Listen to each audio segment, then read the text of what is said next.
पवन खेड़ा ने कहा कि आज की आर्थिक तस्वीर चिंताजनक है और उन्होंने प्रधानमंत्री मोदी को 12 साल पुरानी ही अपनी ही सलाह याद दिलाई। तब 2013 मोदी ने अर्थव्यवस्था पर ध्यान देने की बात कही थी। खेड़ा ने पुराना पोस्ट शेयर करते हुए कतारबद्ध आर्थिक संकेतों और निवेश में गिरावट की तरफ इशारा किया।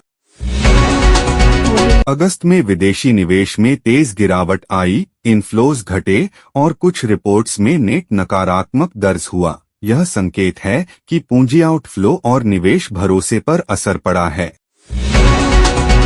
महागठबंधन आरजेडी ने बिहार में बड़े वादे किए, हर घर सरकारी नौकरी जैसा नारा, महिलाओं के लिए नकद सहायता, वृद्धजनों दिव्यांगों के लिए पेंशन बढ़ाने, सस्ते गैस सिलेंडर और 200 यूनिट तक मुफ्त बिजली जैसी घोषणाएं। ये वादे चुनावी एजेंडा का केंद्र हैं।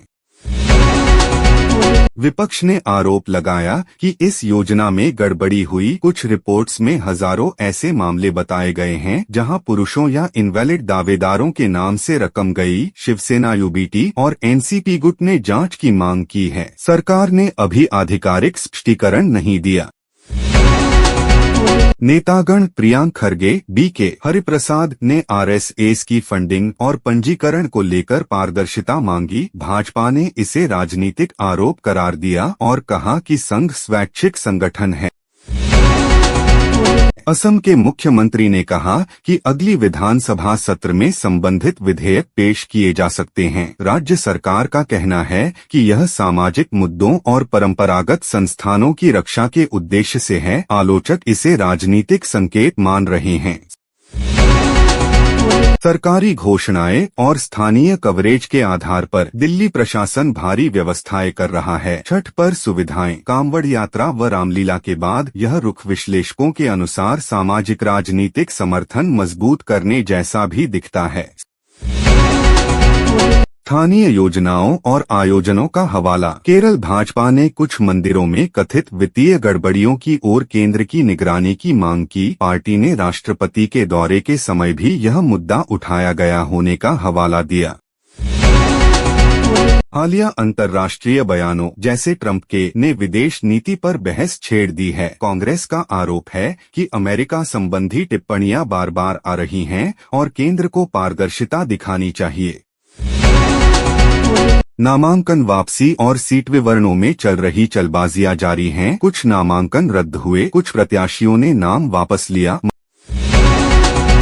महागठबंधन और एनडीए दोनों ही अंतिम लड़ाई के लिए पूरी तैयारी में हैं। जिला स्तरीय निर्वाचन जानकारी आधारित केंद्र ने स्थानीय प्रतिनिधियों और एलएबी केडीए के साथ बैठकें की। गिरफ्तारी और रिहाई के मसलों पर चर्चा हुई। यह इलाके की संवेदनशील राजनीतिक प्रक्रिया का हिस्सा है। स्थानीय कवरेज। उत्तर प्रदेश में कुछ घटनाओं ने नया विवाद खड़ा किया। विपक्ष ने सख्त कार्रवाई और पीड़ित के प्रति सुरक्षा व मुआवजे की मांग की है। यह मामला जाति आधारित दुर्व्यवहार की राजनीति में बदल रहा है। स्थानीय रिपोर्टिंग और विपक्षी बयानों के आधार पर बिहार विधानसभा चुनाव की तैयारियां तेज। आज प्रधानमंत्री नरेंद्र मोदी करेंगे चुनावी रैलियां। समस्तीपुर और बेगूसराय में जनसभाओं को करेंगे संबोधित। सबसे पहले कर्पूरी ठाकुर को श्रद्धांजलि देंगे। एनडीए उम्मीदवारों के लिए करेंगे समर्थन की अपील।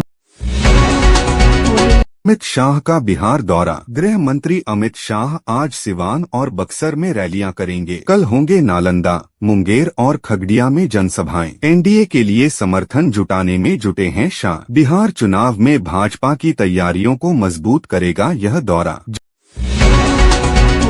जम्मू कश्मीर की राज्यसभा सीटों पर चुनाव। आज 4 खाली सीटों के लिए होगा मतदान। वोटिंग सुबह 9 से शाम 4 बजे तक, काउंटिंग 5 बजे से शुरू। मुकाबला नेशनल कॉन्फ्रेंस और बीजेपी के बीच। फरवरी 2021 से खाली थीं ये सीटें। रक्षा मंत्री राजनाथ सिंह का राजस्थान दौरा। आज जैसलमेर के तनोट माता मंदिर में करेंगे पूजा अर्चना। इसके बाद भारत पाक सीमा का करेंगे दौरा। लोंगवाला युद्ध स्थल पर शहीदों को श्रद्धांजलि देंगे। सेना कमांडर्स की कॉन्फ्रेंस में लेंगे हिस्सा और तैयारियों की समीक्षा करेंगे।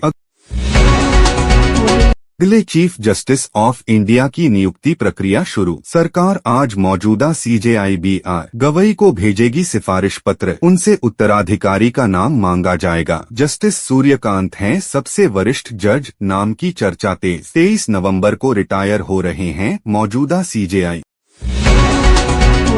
वाराणसी में ज्ञानवापी केस की अहम सुनवाई। जिला न्यायाधीश अदालत में आज होगी सुनवाई। वजूखाना सील करने के प्रशासनिक आदेश पर फैसला संभव। 2022 में मिला था शिवलिंग जैसा ढांचा, तब हुआ था सील। मस्जिद कमेटी ने आपत्तियां दर्ज कराई हैं।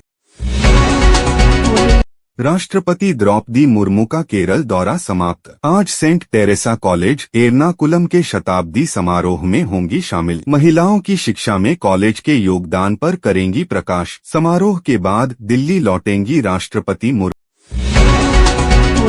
पीएम मोदी पर किताब मोदी मिशन का विमोचन। किताब लिखी है बर्जिश देसाई ने। मोदी के गुजरात से दिल्ली तक के सफर का है वर्णन। कार्यक्रम में मौजूद रहेंगे फडणवीस और राज्यपाल देवव्रत।